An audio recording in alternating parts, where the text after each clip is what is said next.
C'est le portrait d'une femme, le portrait d'Anna, une femme d'une quarantaine d'années, française, qui est professeure de chant lyrique et qui anime une chorale à Montréal depuis une dizaine d'années avec son mari, Daniel. Et l'aventure qu'on suit dans l'histoire, c'est un petit peu les espoirs qu'il porte et les réalités qu'il rencontre. On ne sait jamais pourquoi vraiment on fait un film d'abord.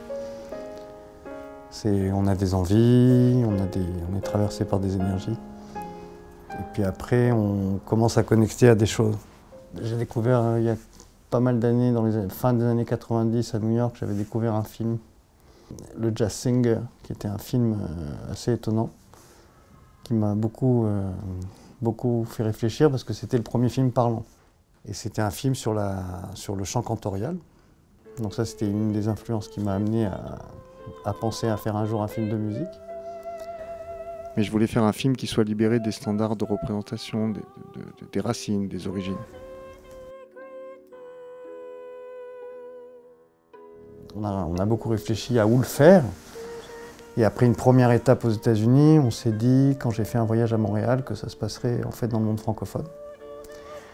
Et là, ça a complètement bouleversé l'histoire parce que je suis complètement sorti justement de l'univers religieux.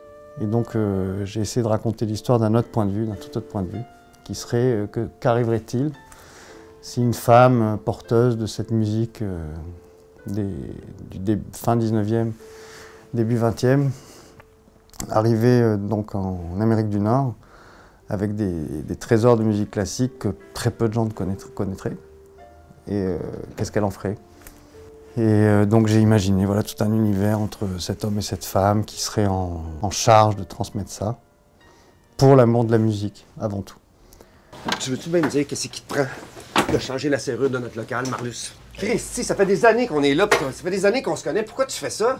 La démarche d'amener ça à Montréal, c'est-à-dire comment rendre compte d'un lieu, c'était très difficile d'imaginer pour moi mes films en français. Même si je suis entièrement en français, depuis 18 ans, ce travail se fait dans des langues différentes. Ni la langue, ni l'identité ne m'ont intéressé dans ce projet. Je ne sais pas en quelle langue parle ce film. En réalité, je ne sais plus. J'ai vraiment l'impression d'être dans mon cinéma et j'ai l'impression qu'il parle anglais, j'ai l'impression qu'il parle hébreu, j'ai l'impression qu'il parle français. Il y a une spécificité à l'histoire qui fait qu'on entend vraiment de français. On entend le français, un français comme ça qui remonte, et puis plein de niveaux de français. Il y a énormément de francophonie, pour le coup, le mot se justifie, la phonie, et en plus par les chansons. Mais c'était vraiment un lieu très libéré de la question de l'identité.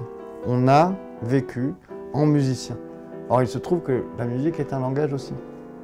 La musique est une langue. C'est la langue de l'universel.